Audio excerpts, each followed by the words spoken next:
My pops was too street savvy to fall for that. Bullshit, he said. No one is coming for video games at 7 in the morning. Whatever it is, those boys are gonna blow your fucking brains out if you're not careful. A few weeks later, I found myself in an even worse situation with Clarence. As hard as it might be to believe, it can get much worse than an armed drug dealer showing up at your mother's door early in the morning. Once again, I found myself owing Clarence money, and once again, he wanted me to pay up. Only this time, he wanted me to go on a little drive with him to settle our debt.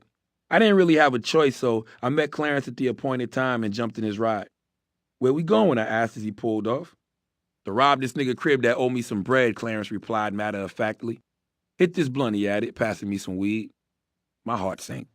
The last thing I wanted to be doing was breaking into what I was sure was another drug dealer's home with Clarence. How did we know the dealer wasn't going to be home? Was I going to get shot the moment I walked in the door? Were the police going to catch us on the way out? As we smoked, I became more and more paranoid. I had to think of a way out of the situation. "You ever do something like this before?" Clarence asked, taking another drag of the weed. "Yup," I lied, trying to sound as calm as possible. "I ran into some niggas' cribs one time, but no one was home." I wanted to dampen Clarence's enthusiasm for our mission. "It turned out to be a big waste of time," I continued. "When we got in there, we found it safe, but it was empty. Usually the niggas who you would think have mad money actually don't have anything in there. They usually keep it somewhere else." "Yeah, you're probably right," Clarence said. We arrived at the house. "Now listen," Clarence instructed me. "I'm going to park. Then we walk up to the front door and kick it down. We're going to get dude down on the floor and then get the money." Fuck that, I thought to myself. I had to talk him out of this plan. "Look, there's a light on," I said, pointing at the house. "That means he's home. Suppose he's in there with some other dudes and they got guns. They might shoot us when we come through the door." Clarence evidently hadn't considered that scenario. "Yeah, that's true," he said. "Let me drive around the block a few times and feel it out." At least I bought myself a couple minutes. As we pulled around the corner, I saw the headlights of a car approaching from the other direction. "Yo, that's the cops," I yelled. Though truthfully, I couldn't tell what sort of car it was. When Clarence heard that, he began to hit the gas, but I told him to slow down. "If you speed, they'll get suspicious and pull us over," I told him. "Just be cool and they won't suspect nothing." "Good call," Clarence told me, taking his foot off the gas. "Man, fuck this. Let's do this another night." "Word," I said calmly, though inside my mind, I was screaming, "Whoa!" I'd managed to outfox Clarence, but I didn't ever want to find myself in a spot like that again. The lifestyle was getting very old fast. In those days, I used to keep my crack in plastic tubes I'd buy at a fishing tackle store. They were meant to hold bait, but I realized they were perfect for drugs because they were airtight and waterproof. That way, I could throw them in the bushes or even toss them in the water if I thought the cops were coming. The guys in that bait and tackle shop must have thought I was one serious fisherman for all those tubes that I bought. One day, when I was at Jarrell's house, I somehow got it in my head that the cops were about to raid his place. Post-traumatic stress disorder is real. Hopefully you haven't experienced it, but being the subject of a drug raid is like being attacked by an army. I was paranoid for a long time after that. So I took a half ounce I was planning to sell and hid it in his backyard.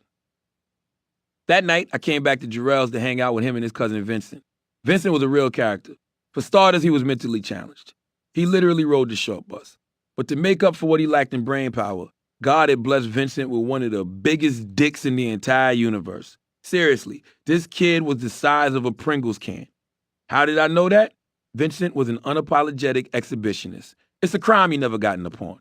Vincent would whip that thing out any chance he got and then chase people around singing, "I'ma fuck your girl, yo." He particularly loved tormenting Anthony. "Crackhead, son, I'ma fuck your girl," he'd sing out to Anthony, swinging his giant dick in two hands. The night in question, Jarrell, Vincent, and I were drinking and smoking and got pretty wasted. My paranoia softened by the booze, I decided it was finally safe to go retrieve my dope. But when I went to the spot I thought I'd left it at, I couldn't find it. I even got down on my hands and knees to search, but the crack was nowhere to be found. My paranoia came roaring back. How could it be missing? Had someone already taken it? That must be it. I decided that someone was probably Vincent. He was my guy, but he had been there when I stashed it earlier. He must have come back during the day when no one was looking to grab it. That crazy big dick bastard, I fumed. I can't believe he did me like that. I was frantic. How should I confront Vincent? Should I just yoke him up and demand to know where the dope was? Should I tell Jarrell and then the two of us could jump him? Or maybe Jarrell was in on it. Maybe they were both playing me. As my paranoia hit a fever pitch, I had a revelation. Something was seriously wrong with me. Only someone who had completely lost his way would be drunkenly crawling around in the dark looking for crack while convincing himself that he'd been outsmarted by an autistic kid with a porno-sized penis. I felt like I'd hit rock bottom. This is ridiculous, I thought to myself. I'm acting insane. I'm questioning my brothers who I know have my back. This drug world is too cutthroat. I don't want this to be my life anymore. I let the whole thing go and returned to drinking with Jarrell and Vincent. I never did find the dope, but that pathetic scene did start to wake me up to how out of control my life had become. The other turning point happened a few years later when I had already started to get in the radio. Even though I was finally pursuing my passion, I was also still hanging around with my street dudes. I wanted to have it both ways, but the universe was about to let me know that wasn't an option. I learned that once and for all on June 8th, 2001. I decided to throw a party to celebrate my cousin Kente Palmer getting a football scholarship to Penn State. I rented a cabin at a place called Short Stay on nearby Lake Moultrie and invited a whole gang of people to come over and party. The night started off great. Lots of drinking, smoking, dancing, and bullshitting.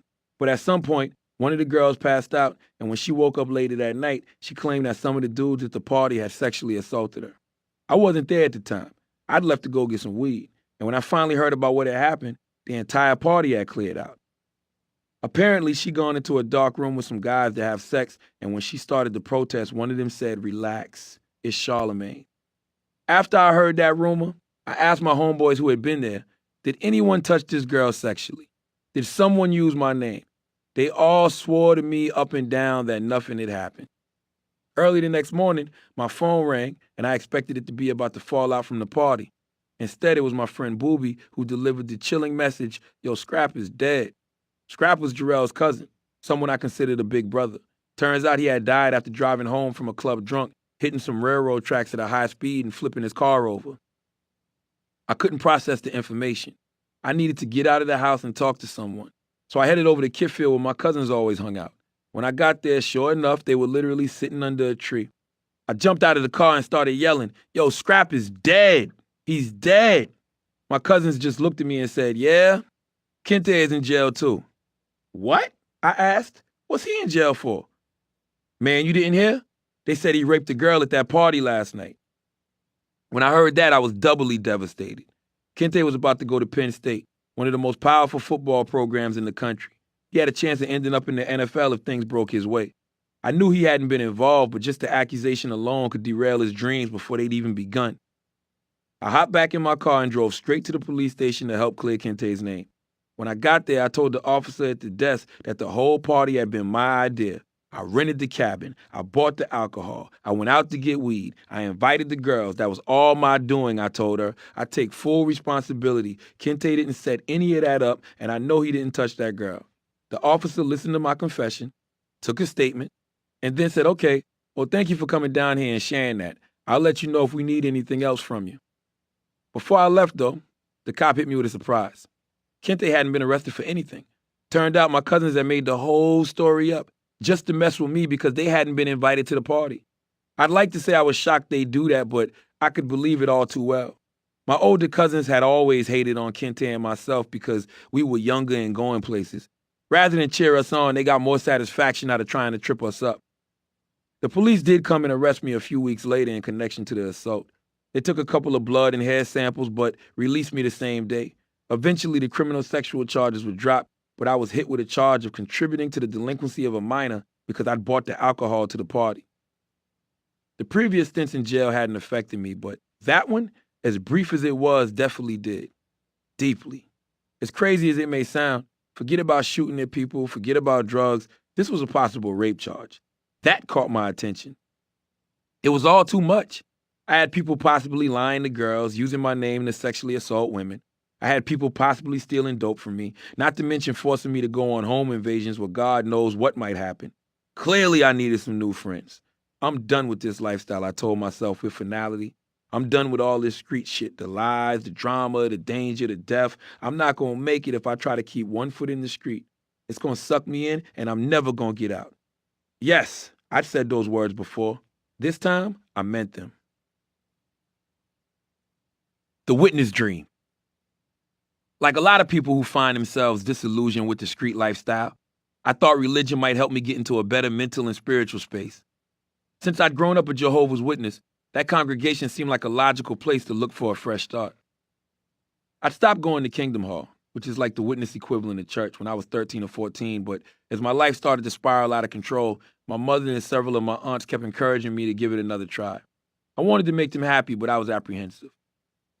The truth is, despite being raised in it, I'd never felt a strong connection with the faith. And even with my love for books, I actively hated going to book study on Thursday nights because it meant I'd have to miss the Cosby Show in a different world. It sucked to go into school on Friday morning and everybody would be buzzing about what happened with Lisa Bonet the night before, but I didn't know what they were talking about. On very rare occasions, we'd get to stay home on a Thursday, and I can remember how incredibly excited I was just to be able to catch one of those shows.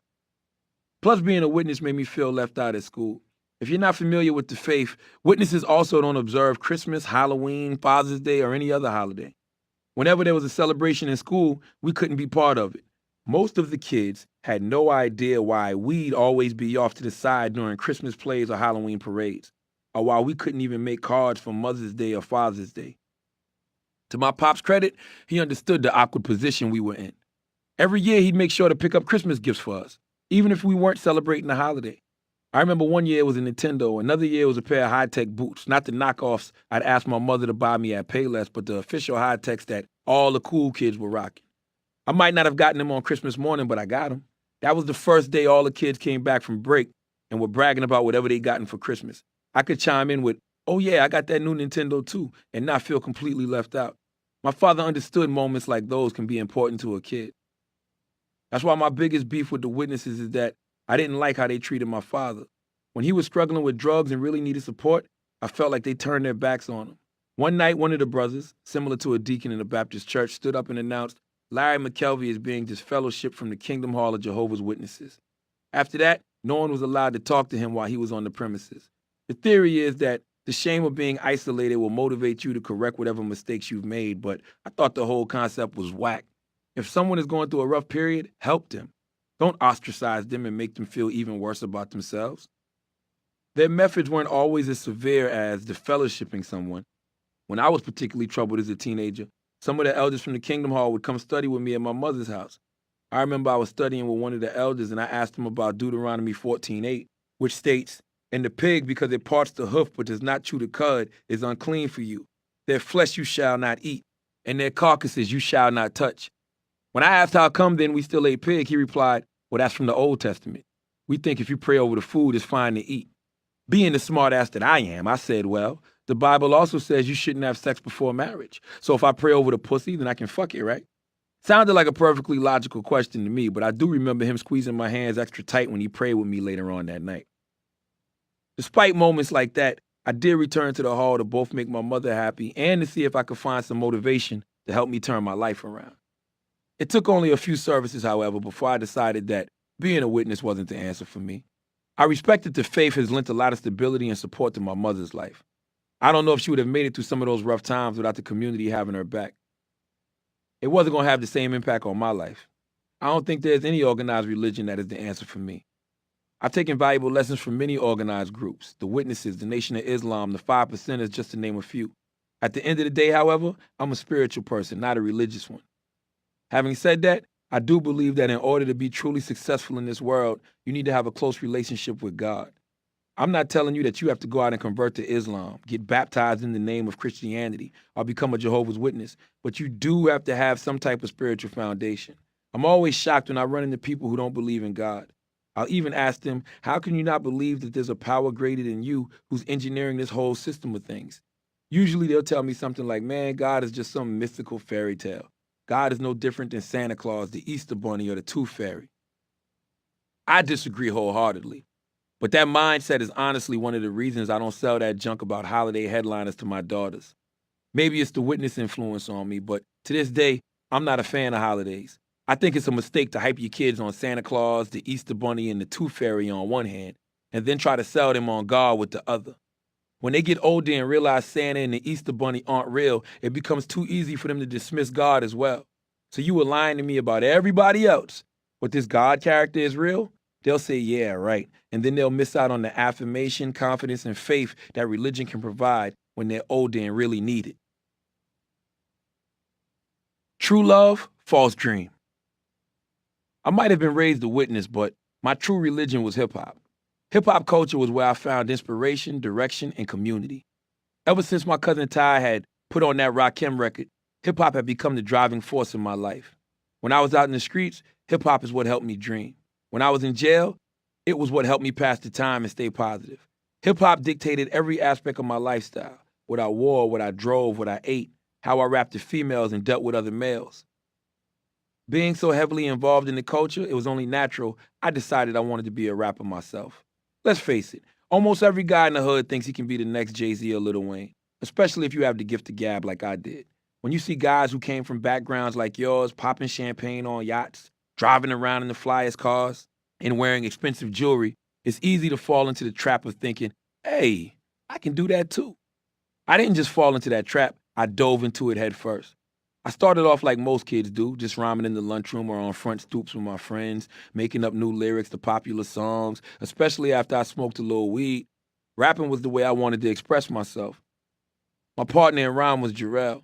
In many ways, our mutual love for hip-hop is what brought us together as friends. One of the first times I was ever over at his house, we were smoking weed, and some of the other dudes there were like, yo, Larry, kick something for us. I ran down whatever little rap I was working on at the time, and Jarrell liked it. From that point onward, we were always talking hip-hop together. A lot of people have a corny rap name buried deep in their closets, but few were cornier than mine. Dizzy Van Winkle. I use Dizzy because once one of my boys called me Dizzy Ass. I looked up the definition of dizzy and saw that it meant mentally confused. For some reason, I liked that. The Van Winkle was a play on the idea of having been asleep for years and finally waking up. Stupid, I know. But when you're 17 years old and have smoked a couple blunts, it sort of makes sense. One of the earliest raps I wrote was inspired by the original version of Biggie's classic One More Chance. My not-so-classic rap went, girl, you got plenty more dicks to suck. I'm about to choke. I don't give a fuck. You gonna suck my dick until I nut. Plenty more balls to lick. Oh, shit. Suck it, girl, just like you're sucking on a mint. Plenty more salad to toss. Oh, yeah. Put that tongue between my cheeks like it's butt floss. What can I tell you? I was whack. Even though I'm a natural talker, it never fully translated to rapping. No matter what sort of beat I was rhyming over, classic boom, bap, up-tempo, slow, or dirty south bounce, I'd struggle to stay in the pocket. I practiced and practiced, but could never completely get in sync with the beat. Jarrell, on the other hand, could rap his ass off. He lived in the pocket. He always stayed on top of the beat, slipping in and out of the rhythm the way a great surfer rides a wave. After messing around for a few years, when we were about 17, Jarrell came to me and said, yo, let's actually do this. Let's go get a record deal. He didn't have to tell me twice. Being a rapper is what I've been dreaming of, too. To cement our commitment, I got a tattoo of Wolverine from the X-Men holding a microphone on my arm. Wolverine was one of my favorite X-Men characters, a natural loner who didn't mind being part of a team when needed. Wolverine also had healing powers, which I felt I possessed emotionally as well. I felt like I could bounce back quick from things. I felt like I was going to be Wolverine on the microphone. There weren't many opportunities for rappers in a place like Moncks Corner, but there was a group of guys in the area who started a label called TNT Records. I know these guys, my pops told me one time when I mentioned looking for a deal. If you're really serious about this thing, I can introduce you to them. TNT was short for Tabby and Tyrone, and it turned out to be backed by the OG Calvin Washington. Of course I wanted to be down. So with my father's introduction, I went over to their studios in North Charleston. There was a gang of rappers milling around the studio looking to get signed, but Calvin went out of his way to show me more respect than the others. I hadn't done anything as an MC to earn that sort of respect, so I was surprised at the time, but I later came to understand it was my father's influence. Nothing popped off right away, but I kept in contact with TNT over the next few months, and it seemed like they were interested in signing me to a deal. Then one night, I went over to the studio, and as I started to pull into the parking lot, I saw FBI agents swarming all over that place. There were white dudes in dark windbreakers everywhere. I didn't even slow down, just kept on driving and never looked back. Even though it never landed me a deal, hanging out at their studio led to one of the most important conversations of my life. During a session one night, I met a rapper named Willie Will, who was also an overnight jock at the local hip-hop radio station Z93 Jams. I had just graduated from night school and was looking for opportunities, so I asked him how he got put on at the station. I just started with an internship, he told me. How hard is it to get one, I asked. Oh, it ain't nothing, he replied. Just go down there and tell them you want an intern. They'll have you fill out a couple of papers and probably give you something on the spot. I was a little skeptical about how interested a radio station would be in a recent night school graduate who'd already been arrested twice, but I didn't have anything to lose. So one day, Mook Mook drove me to the station, and it turned out Willie was right.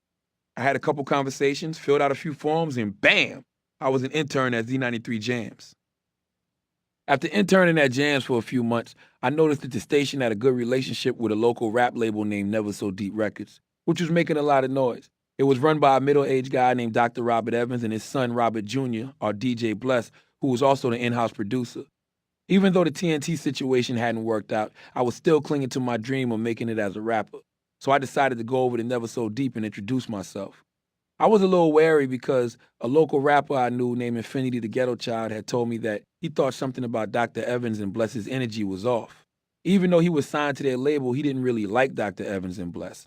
I was prepared not to like them too, but after meeting them in person, I had the exact opposite impression. Their studio had a real family vibe to me, and everyone treated me with respect and warmth. Plus, there was no denying that DJ Bless's tracks were absolute fire. Unfortunately, by the time I linked up with Never So Deep, Jarrell was too caught up in the streets to really focus on rapping. Ironically, Jarrell would return to rapping years later, and it would end up costing him his life. In 2013, he was recording in a studio in a mobile home when a gunman came looking for someone else. Jarrell was apparently in the vocal booth with his headphones on and didn't hear what was going on. The gunman sprayed up the place, and now my partner is dead. Rest in peace. Since Jarrell was distracted, Willie Will and I decided to form a group called the Street Lords. Dr. Evans and Bless were interested in working with us, so we recorded about 4 records with them. Willie and I were trash as rappers, but Bless's production was so great that it seemed like we might be able to make something happen despite our limitations. The more time I spent around Dr. Evans and Bless, I began to suspect that it wasn't their energy that Infinity didn't like, but their work ethic. They were disciplined in a way that I hadn't experienced before in a hip-hop setting. The studio cultivated a healthy professional environment because neither of the Evanses smoked or drank. In fact, I can remember being in the lobby drinking a Ballantine Ale, and Dr. Evans walked over and asked, "Yo, can you get that shit out of here for me?" That doesn't happen too often. In addition to no drinking, Dr. Evans also didn't allow any weed smoking or chasing girls. Guys like Infinity didn't appreciate that. They wanted to come to the studio, get high, spit their rhymes, and have a party. I never really met anyone like Dr. Evans before and wanted to learn more about him. I came to find out he was from Queens. He'd been an NYPD cop for over a decade before getting his medical license and then moving down to South Carolina to help his son run Never So Deep. They might have come down south to make music, but the scene at Never So Deep was about much more than beats and rhymes. Dr. Evans and Bless practiced V-Honest Jitsu every day and even had a dojo in the back of the studio. Dr. Evans made us work out and watch what we ate. He was also a heavy reader and put me on the impactful books like The Art of War and taught me about historical figures I'd been sleeping on like Denmark Vesey. He preached that in order to reach our full potential, both our bodies and our minds needed to be sharp. Being around his positive, focused energy had me looking at life in a different way. He was becoming an incredible mentor to me, one who was about to give me the most important career advice I'd ever receive. Birth of the radio guy. I was interning in Jan's promotions department, but I didn't really care that much about learning the promo game. Instead, what had me excited was that the internship allowed me to hang out with Willie Will while he did his overnight shifts. Technically, I wasn't supposed to be sitting in during his shifts, but I wasn't going to let a small detail like the lack of permission slow me down. If I had waited for that invitation to come to the studio, I might still be waiting. I wanted to see what an overnight shift was like, so I just showed up and basically never left. Once I was in the room, I never tried to muscle my way onto the mic, but I made my presence felt. I cracked little jokes to keep Willie loose, cut out newspaper articles for him to talk about, pass him notes on funny things he could say about artists, and generally keep the energy upbeat. After a few months of playing the background, people began to notice I was having a positive impact on Willie's show. Ron White, who was the music director at the time, approached me at one of the station's outdoor events. "I hear you popping up now and then on Willie's show," he told me. "Would you be interested in having a spot on air yourself?" he asked me. "Hell yeah," I quickly replied. Ron was prepared to give me a shot, but I had to prove myself first. I started off doing voice tracking for Sunday mornings. That meant the station would record me hosting a show earlier in the week and then play it back on Sunday mornings, which was a slow shift since most people were either asleep or in church. I quickly passed the sounds good on the mic test, but I apparently failed the able to create appropriate content for a Sunday morning test. Ron moved me to Saturday nights. which fit me better. Once I cut my teeth doing that, I started filling in for Willie when he was traveling, or for other jocks when they couldn't make their shifts. It was an unexpected position to be in, but I had an advantage working in my favor. I didn't know radio. No one had taught me the right way to do anything.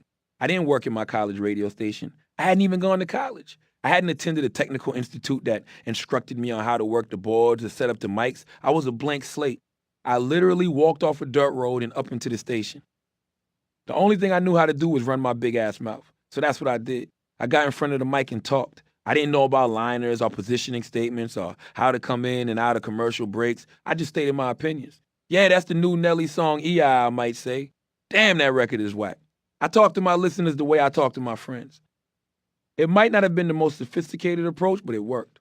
From almost the first shift I hosted, people would let me know they liked how I sounded. In particular, I remember getting a call from Tessa Spencer, who at the time was the co-host of the big morning show in Charleston, ironically also called The Breakfast Club. They were local celebrities, hosting parties and appearing on TV commercials. "You sound great on air," Tessa told me. "Like you've done this before." To me, Tessa represented the pinnacle of success. To hear her say I sounded good was a tremendous confidence boost. Being on air gave me a sense of freedom that I'd never experienced before. Some folks clam up or get nervous when it's time to go live, but I got a rush from knowing I could connect with thousands of people. I loved that I could make someone out there laugh or get pissed off. Just knowing that I was connecting was an incredible experience. For years, I'd been looking for that sense of belonging, and in radio, I had finally found it. But even though the rest of the world could see me growing into my gift, I was still focused on getting a deal for my rap groups. I'd become very inspired by how Ludacris came up. For those of you who don't know, he was a rapper who got in the deal thanks in large part to his success as a radio DJ. I made the mistake of thinking Luda's path was the same one that I had to follow. The person who finally helped me clear off my lenses and see my future clearly was Dr. Evans. As soon as I'd gotten on air, he recognized that I'd found my actual calling. He started schooling me on great African-American DJs like Petey Green in D.C. and Frankie Crocker in New York City. Guys who didn't just play records but had made their reputation off their wit and opinions. He told me I possessed some of the same talent he'd heard in them. I appreciated the compliments, but I believe my future still lay in being a rapper. One day he finally pulled me aside and said, "Listen, Charlamagne, I know your dream is to be a famous rapper, but fuck that dream. You're just not that good. You are, however, great at being a radio jockey," he continued. "Focus on that instead. And if you still want to be involved in hip-hop, learn the behind-the-scenes skills of running a label, because it's never going to happen for you as a rapper. You need to dead that dream." When Dr. Evans told me that, it was as if a giant weight had been lifted off my shoulders. As I've said, deep down, I never felt comfortable rapping. Every time I went into the studio to spit a verse, I'd get a little tight and anxious. I'd overthink instead of just being natural. I'd try to be hard instead of just being myself. The exact opposite of how I felt talking on the radio. That's why I didn't put up a fight with Dr. Evans when he dashed my dream. I didn't get offended and say, "Are you crazy? That last Dizzy Van Winkle verse was fire." Rather, I calmly replied, "You're right. I'm done." Simple as that. I was through with rapping and ready to dedicate my talents to the radio. Fuck your dream if it's not really yours. I'm incredibly grateful that in Dr. Evans, I had a mentor who was honest enough to tell me, "Fuck your dream." It sounds strange, thanking someone for announcing you suck, but it's the type of mentorship that's desperately needed, especially in the African-American community. Everybody wants to be successful in life. That's the goal whether you're black, white, Spanish, Asian, or Martian. Still, a young black person growing up in America is going to have a slightly more narrow view on how to obtain that success. That's because when we see examples of success that look like us, they are usually in sports and entertainment. It's no surprise that growing up, everybody wanted to be the next Jay-Z, the next Oprah, or the next Michael Jordan. Just as now, people want to be the next Drake, the next Issa Rae, or the next Steph Curry. Don't get me wrong, those are tremendous people to emulate. But the problem is, most people simply aren't born with the specific talents necessary to excel in those fields. You might have been born with a gene that makes you predisposed to be able to build a stem cell or design a skyscraper. But you'll never realize that if you waste your time trying to spit rhymes like Jay-Z or shoot threes like Steph. Jay himself said, "Remind yourself, nobody built like you designed yourself." That should be our collective mentality. Design yourself, construct your own dream. We have to stop thinking that just because we see something working spectacularly for someone else, that's the only path available to us. I was lucky because my father never pushed me to follow the same dreams as everyone else. My cousins were getting football scholarships to places like Clemson, Penn State, and Alabama. But my father helped me look beyond sports. He might say, you need to get in the weight room and get a little buff just so I'd be able to handle myself, but he never made me feel that the football field was my only chance to make it. Think about being a doctor, a lawyer, or an engineer, he'd encourage me. Just as my mother was always pushing me to read books that would make me think about worlds and lifestyles that I wouldn't otherwise encounter in my day-to-day life. Even with that sort of constant encouragement, I still gravitated to one of the stereotypical dreams for kids in my community, rapping. Thankfully, Dr. Evans woke me up, but not enough young people have a presence like that in their lives. Instead, they spend years and years chasing their dream of being a rapper, even though the world keeps telling them it's not for them. It really breaks my heart to think of all the people who could have been great engineers, architects, doctors, and lawyers, but never even considered those dreams, let alone chased them, all because the entertainment game looked so glamorous. The demotivational speaker. In response to this epidemic of false dream chasing in the African American community, I try to use my voice and platform to be what I call a demotivational speaker. Ever since I first got on the radio, I've been approached by a steady stream of people who are looking for help in breaking into the entertainment industry. They might send me a link to their mixtape or ask me to listen to their podcast or check out their new song. For a long time, I'd make an honest effort to listen, but I'd rarely hear anything that would capture my attention. A few years ago, I decided that I was finished being fake in those situations. First, being fake just goes against my basic nature. Second, I wasn't doing these people any favors by passively encouraging them to waste their time. Taking a page from Dr. Evans, I vowed that if I saw a person following someone else's dream, I'd let them know. What they did with that information was their call, but I'd at least be candid with them. One example, a couple years ago, I was asked to host a talent show at Penn State. Before the show even started, I knew what I was going to see, a lot of rappers. We were at an institution of higher learning filled with state-of-the-art facilities and brilliant professors. But I knew I was going to be asked to judge a lot of students chasing the same dream my cousins and I chased back on the dirt roads in Moncks Corner. So before the performance started, I addressed the crowd. I want to make one thing clear. I am a demotivational speaker. My job tonight is to get all you students on your proper career path. You guys already have a great plan, which is being at one of the best universities in the country. You guys are majoring in all these amazing fields like agriculture, engineering, criminal justice, and economics. Yet some of you still have pipe dreams of being a rapper. And I'm here to tell you, fuck your dreams. So if anyone gets up on this stage tonight and is anything less than the next Jay-Z or Nicki Minaj, please boo the shit out of them. Please hurt their feelings. Please make them feel so bad that they'll never think of wasting their time on rapping again and will head right back to the library where they belong. Maybe then they can find a cure for AIDS or figure out a new way to grow crops like they're supposed to, instead of wasting their talents on this played-out dream. The crowd laughed, but I was dead serious. Sure enough, one of the first performers up was a wannabe rapper. He had long dreads, wore fatigues, and smelled like weed as he walked past me. This guy ain't a rapper, I announced. He gotta be y'all's weed man. The crowd went wild. Evidently, I nailed it. He shot me a dirty look and then proceeded to spit a terrible rhyme. I let him finish and then decided it was time to dead his misplaced dream. I started by going in on his appearance. Nigga out here looking like one version of 10 different rappers, I told him as the crowd howled. Nigga looked like 2 Chainz, Ace Hood, Cash Out, fuck out of here. The guy immediately rushed back on stage and started shouting at me like he wanted to fight before security hustled him off. See, this is why nobody likes rappers, I said. That's why rappers can't make it in life. I later found out the reason he wanted to fight was because he felt I was snitching on him with the weed man comment. He was, in fact, one of the campus weed dealers and had already caught a charge. The kid was clearly delusional. I'd never even met him before and simply made a general observation based on his appearance. If anything, he'd snitched on himself by overreacting to the comment. Yes, I was rough on the kid, but he needed it. Hopefully, he went back to his dorm after the show and reconsidered how he was spending his college career. If he thought, man, maybe this rapping thing isn't for me after all, then I did my job. Because he was terrible. Some kids on campus might have told him he was nice, but they probably just wanted free weed. There was no scenario where that guy was ever getting a record deal. He had, however, demonstrated a hustler's mentality. Maybe he could apply some of his entrepreneurial instinct to an internship on Wall Street or a sales job in the advertising world. And to be clear, I don't just go around discouraging college students. No. I offer my demotivational speaking services free of charge to anyone I see chasing the wrong dream. Take Music Soul Child, an incredibly gifted R&B singer who has made some classic joints like Love, which I used to rock my daughter to sleep to. But despite his undeniable talent, music never quite reached the level of commercial success he deserves. A few years ago, he decided that the way for him to finally break through was to reinvent himself as a rapper named The Hustle. It was a terrible idea, one that didn't reflect music's true dream of being a classic R&B singer. I can't respect The Hustle, I began the interview when he came on The Breakfast Club. Music Soul Child is a great R&B singer. Why conform to what these kids are doing today?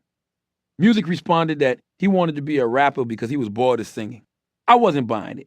We argued back and forth about the validity of the project, with Music finally conceding that the concept was rooted in his desire to make more money. To me, that confirmed my suspicion. He wasn't chasing his dream, he was chasing the money. So it was time to properly demotivate him. You're an amazing artist, I reminded him. That's why I don't like seeing you conform to such a gimmick. It might not be for you, Music shot back. I don't think it is, dog, I replied. I don't think it's for you either. I don't want you to feel like you're not appreciated as Music Soul Child, because you are appreciated. Music and I eventually agreed to disagree on Hustle, but it seems the public was on my side. I never heard any talk about that album.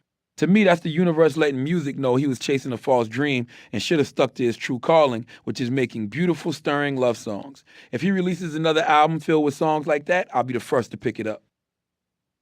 Sometimes you have the right dream but the wrong approach. If that's the case, then you still need a demotivational speech. I had to give one to T-Pain when he came on a show I was hosting in Columbia, South Carolina. T-Pain was promoting his debut single, I'm Sprung, which featured him using the auto-tune program he ended up making infamous. Back then, auto-tune was only something I knew from my pops' Roger Troutman records. So I was curious about why T-Pain was using it. I asked him to sing the song live without any auto-tune, and to his credit, he accepted my challenge. Unfortunately, he sounded like trash. Instead of trying to play it off, or even worse, tell him he sounded good, I kept him 100. That was terrible, I told him. You really need to work on improving your voice. T-Pain didn't appreciate my honesty. He even called me a few days later to cuss me out. Stop playing that clip, he told me after it went viral. You're fucking with my money. But I held my ground. Sorry, man, I told him. It's for your own good. You got to learn how to sing for real. Thankfully, T-Pain took my advice to heart. A couple years later, he appeared on the Wendy Williams show and said that my demotivational speech is what inspired him to stop relying on auto-tune and start focusing on his art. I want to thank Charlemagne, he said. If it wasn't for him, I wouldn't be in the position I am now. He made me take my craft seriously.